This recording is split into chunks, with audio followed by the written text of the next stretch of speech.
Bonne journée.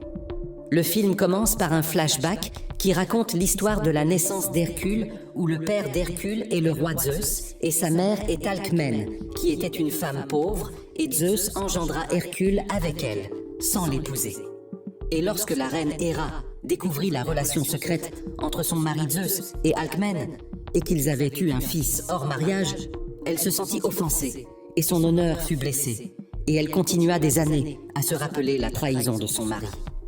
Nous apprenons aussi qu'Alcmène nomma son fils Héraclès, ce qui signifie glorifier Héra, cherchant à se rapprocher des rois et surtout de la reine Héra pour les contenter. Mais Hercule ne réussit pas à obtenir la faveur des rois, ni même celle d'Héra. Il grandit et devint doté d'un corps massif et d'une force immense qu'il hérita de son père Zeus. Et lorsqu'il atteignit l'âge d'homme, les rois et Héra lui confièrent 12 travaux qu'il devait accomplir seul, et s'il les achevait avec succès et restait vivant. Ces travaux comprenaient le combat d'Hercule contre une créature à 5 têtes, appelée l'Hydre. Et Hercule réussit à couper les 5 têtes de l'Hydre et à la vaincre. Et sa deuxième mission fut de vaincre un énorme sanglier qui vivait sur le mont Érymanthe, où il attira la bête et la prit au piège entre les arbres, puis la tua avec sa massue. Le plus grand et le plus dangereux des travaux d'Hercule se réalisa dans la défaite du gigantesque lion de Némée, où Hercule saisit les mâchoires du lion et les brisa, puis il écora la peau de sa tête, et la porta, et il la porte encore aujourd'hui. Puis la renommée d'Hercule se répandit dans toutes les villes de Grèce, comme une légende de puissance qu'aucun ne pouvait vaincre. Mais hélas, la tâche du lion de Némée était la 11e et la 12e et dernière mission qui restait à Hercule était de détruire 3 loups géants féroces. Et il ne lui fut pas permis d'exécuter la dernière tâche, car il fut exilé alors de la ville d'Athènes avant de l'accomplir. Et sa vie changea complètement depuis 3 ans. Nous passons au temps présent sur la côte de Macédoine, au nord de la Grèce, où nous voyons Ias, considéré comme le neveu d'Hercule, du côté de sa mère Alcmène. Et il fut enlevé par des pirates après leur occupation de la côte de Macédoine. Ias est le narrateur qui raconte à tout le monde les légendes de son oncle Hercule, qui apparaît avec ses compagnons, et ils ont réussi à repousser les pirates et à les éliminer, puis Hercule libéra son neveu Ias et ceux qui étaient avec lui. Hercule et ses compagnons sont devenus à l'époque présente des guerriers mercenaires, travaillant pour les rois et les riches en échange d'or. Et après la fin de la bataille, ils vont dans une taverne pour manger et boire en célébration de la victoire et de la libération d'Ias. Puis soudain arrive la princesse Erginia, qui est considérée comme la fille du roi Cotys, gouverneur du royaume de Thrace. Et elle venait rencontrer Hercule parce que son père l'avait envoyé pour s'entendre avec lui, afin de les débarrasser d'ennemis et de malfaiteurs qui attaquaient leur royaume. Erginia informe Hercule que le roi Cotys est très riche et leur paiera autant d'or qu'ils voudront. Et Hercule accepte et emmène ses compagnons avec leurs chars de guerre équipés et leurs armes de fabrication précises. Et ils voyagent avec Erginia vers son royaume. Et après leur arrivée en Thrace, le général Cyclès, qui est considéré comme le commandant de l'armée, les accueille et leur demande d'attendre pendant qu'ils sollicitent du roi l'autorisation de leur entrée. Puis Cyclès revient peu après et leur informe que le roi les attend au palais. Avant leur entrée, Hercule nous ramène par un flashback à 3 ans plus tôt, dans la ville d'Athènes, où il vivait avec sa femme et ses 3 enfants, qu'il aimait d'un amour inestimable, et sa vie était heureuse, car il ne travaillait pas comme mercenaire à cette époque, mais il cherchait à gagner la faveur des rois, lorsqu'ils lui confièrent les 12 travaux pour qu'il vive en paix avec sa famille. S'il achevait les missions, et nous le voyons 3 ans plus tôt, lorsqu'il tua la créature Hydre et coupa ses 5 têtes. Puis il revint auprès du roi Eurysthée, souverain d'Athènes, en portant les têtes comme présent. Et le roi comptait alors sur Hercule et ses compagnons. Nous revenons au présent, où Hercule et ses compagnons se présentent au roi Cotys. Et il lui présente ses amis, parmi lesquels Autolycos, qui est l'ami d'Hercule depuis l'enfance. Et ils ont grandi ensemble en Asie. Et Tydeus le sauvage qu'ils trouvèrent enfant sur un champ de bataille, qu'ils élevèrent jusqu'à l'âge adulte. Et c'est un homme féroce et fou, parce qu'il mangeait autrefois des humains.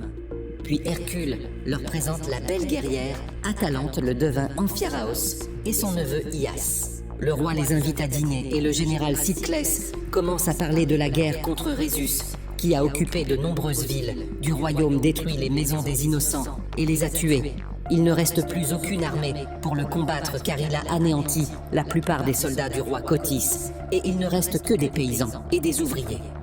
Puis il leur dit aussi que Rhésus est un magicien qui utilise la sorcellerie pour transformer leurs soldats en combattants dans son armée, et qu'il possède une armée de créatures dont la moitié est homme et la moitié cheval. Après qu'Hercule eut compris la réalité de leur situation militaire, il s'accorda avec le roi sur la rémunération qui serait le double du poids d'Hercule en or pur. Puis Hercule et ses compagnons décident d'entraîner les paysans et les ouvriers pour qu'ils deviennent des soldats qui combattent Rhésus et son armée. Et le jour suivant, Hercule prononce un discours passionné aux nouvelles recrues. Après leur avoir fait revêtir des cuirasses et avoir donné des armes, il leur apprend comment se protéger derrière les boucliers, car la sécurité du roi sera au cœur de ces boucliers au milieu de la bataille. Hercule rencontre le roi Cotys et Cyclès avec eux. Phinas qui est l'éclaireur espionnant les mouvements du roi Rhésus. Et Phinas les informe que Rhésus se dirige vers la ville de Bécie avec une armée composée de 40 000 combattants et qu'il y arrivera dans seulement 6 jours. Puis le roi dit que s'ils occupent Bécie, ce sera autour de son royaume de Thrace, car il est très proche d'eux. Mais Hercule estime que les soldats ont besoin de plus de temps d'entraînement.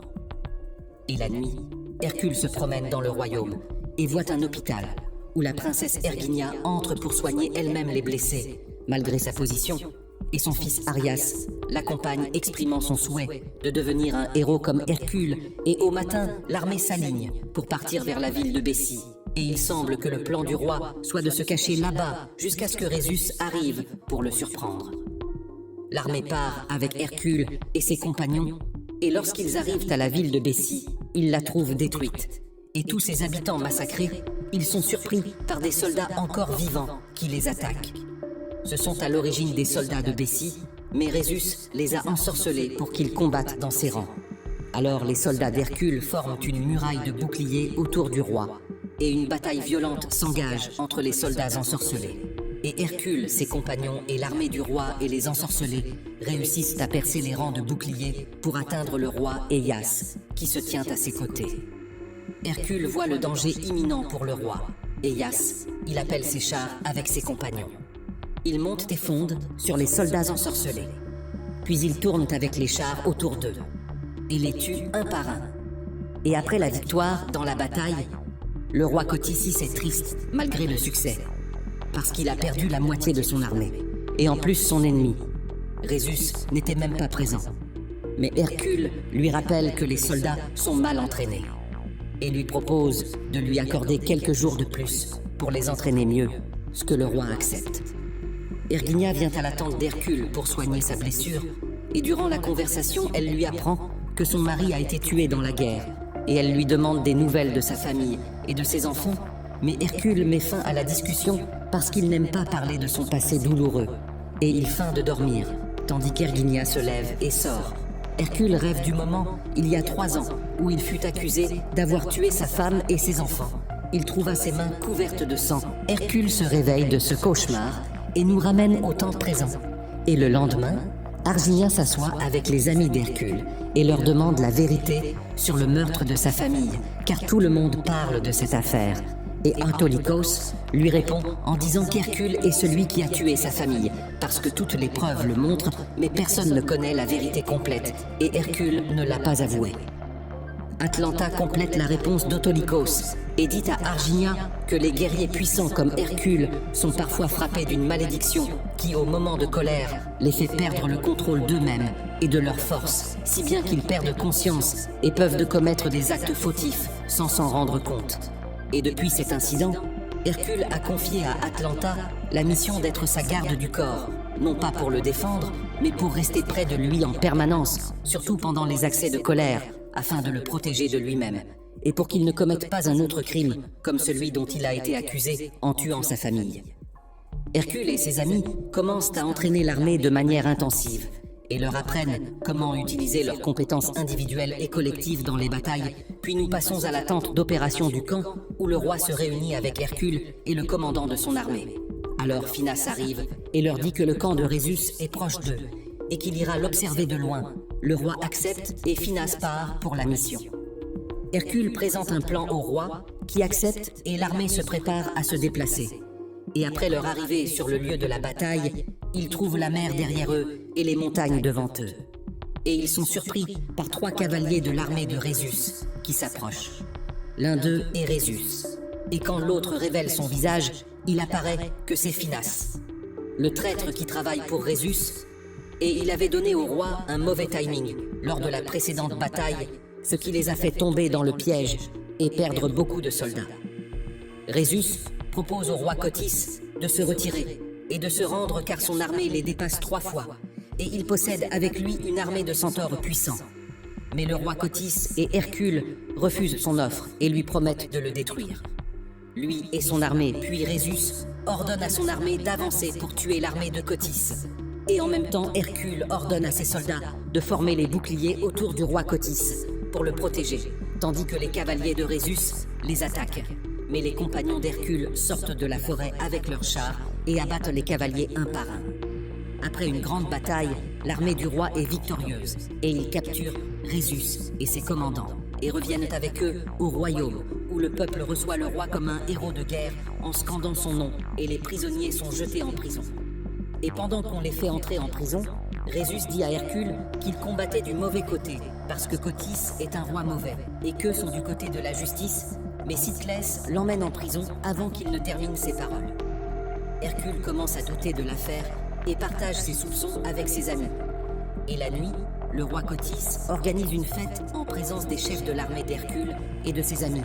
Et Rhésus est attaché au milieu de la fête pour l'humilier, ce qui attendrit Arginia, qui se lève pour lui donner de l'eau. Mais le roi l'en empêche et lui dit qu'il ne mérite même pas une gorgée d'eau, tandis qu'Hercule observe ce qui se passe. Et son ami Autolycos lui dit que leur rôle n'est pas de savoir qui a raison. L'important pour eux est qu'ils ont terminé leur mission et qu'ils recevront l'or promis par le roi. Quand Arginia quitte la fête, Hercule remarque les regards de compassion qu'elle a adressés à Rhésus. Il la suit et la confronte. Puis Arginia lui avoue que son mari était le roi du royaume et que son père Cotys l'a empoisonné et lui a pris le pouvoir. Mais elle a gardé le silence sur la vérité, parce que le roi Cotys l'a menacé de tuer son fils Arias. Alors, elle a gardé le secret jusqu'à ce que son fils atteigne l'âge de régner.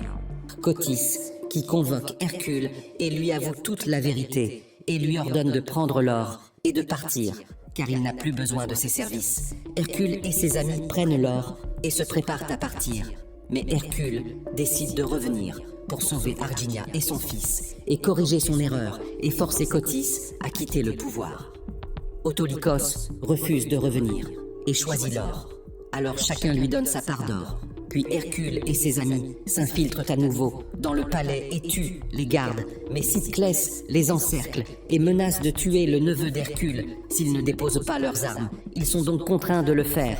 Puis le roi arrive avec Arginia et son fils Arias et ordonne de les emprisonner tous. Et Hercule est enchaîné avec de solides chaînes. Puis les rois Arsios et Cotys entrent accompagnés de 3 loups féroces. Et c'était là la 12e mission d'Hercule, pour satisfaire les dieux. Nous découvrons qu'Arsios s'est allié à Cotys et qu'il est celui qui a tué la famille d'Hercule avec ses loups, après avoir fait perdre conscience à Hercule et l'avoir accusé d'avoir tué sa famille. Puis Cotys ordonne à ses soldats de présenter Arginia Hercule et ses amis, tandis qu'il projette d'élever Arias pour qu'il devienne son héritier légitime, et Arginia est préparée pour être tuée. Phiro tente de motiver Hercule par des paroles enthousiastes, alors Hercule rassemble sa force, brise les chaînes et abat le garde avant qu'il n'égorge Arginia et la sauve. Arsios lâche les 3 loups sur Hercule qui les vainque tous, puis il libère ses amis et ils poursuivent Cotys et Arsios et vainquent de nombreux gardes. Hercule affronte Arsios qui lui offre une grande fortune pour qu'il le laisse partir, mais Hercule refuse et le tue. Puis Cyclès le surprend avec une corde pour l'étrangler. Mais son cousin le sauve et tue Cyclès. Puis ils sortent tous du palais et trouvent Cotys et son armée qui les menacent de tuer Arias s'ils ne se rendent pas. Mais Autolycos apparaît au bon moment et tue le soldat qui menace Arias. Hercule et ses amis commencent l'assaut, tandis qu'Arias s'enfuit et qu'un des compagnons d'Hercule le protège de son corps contre les flèches et le remet à sa mère. Puis il meurt, ce qui accroît la colère d'Hercule, qui pousse des flambeaux enduits d'huile enflammée sur les soldats et en brûle un grand nombre. Puis il fait tomber la statue gigantesque d'Héra sur Cotys, et ses soldats et ses pierres écrasent et tuent un grand nombre d'entre eux, et la tête d'Héra s'abat sur Cotys, et le tue. Ainsi Héra a complété les 12 travaux d'Hercule, et Hercule est libre, tandis que le reste de l'armée de Cotys se rend et scande le nom d'Hercule, qui décide d'épouser Arginia et de rester avec elle et avec son fils Arias pour fonder sa nouvelle famille.